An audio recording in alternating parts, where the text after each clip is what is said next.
विशुद्धं परं सच्चिदानन्दरूपं गुणाधारमाधारहीनं वरेण्यं महान्तं विभान्तं गुहान्तं गुणान्तं सुखान्तं स्वयं कामरामं प्रपद्ये शिवं नित्यमेकं विभुं तारकाख्यं सुरो राम रामेदि रामेदि काश्यं तदेकं परं तारकब्रह्मरूपं भजेऽहं भजेऽहं भजेऽहं भजेऽहं महारत्नपीठे शुभे कल्पवने सुखासीनमादित्यकोटिप्रकाशं सदा जानकी लक्ष्मणोपेतमेकं सदा रामचन्द्रं भजेऽहं भजेऽहं वनद्रत्नमञ्जीरपादारविन्दं रसच्चन्द्रिकाश्मेरशोणाधराभं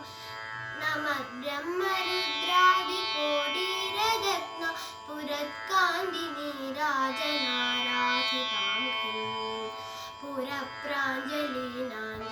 पुरप्राञ्जलीनाञ्जनेयाधिभक्तं स्वचिन्मुद्रया भद्रया बोधयन्तं नमस्ते नमोऽस्तीश राम प्रसीद प्रसादि प्रसादि प्रकाशं प्रभो मां यदा वर्णयन्कन्नमूलेन काले सुरो राम रामेदि रामेदि काश्यं तदेकं परं तारकब्रह्मरूपं भजेऽहं भजेऽहं भजेऽहं भजेऽहं निजे मानसे मन्दिरे सन्निधेहि प्रसीद प्रसीद प्रभो रामचन्द्र ससौमित्रिणा कैकेयीनन्दनेन स्वशक्त्यानुभक्त्या च संसेव्यमान स्वभक्त्या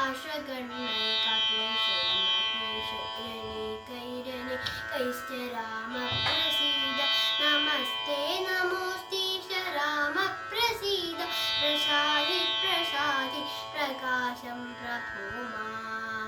प्रसादि प्रसादि प्रकाशं प्रभो मां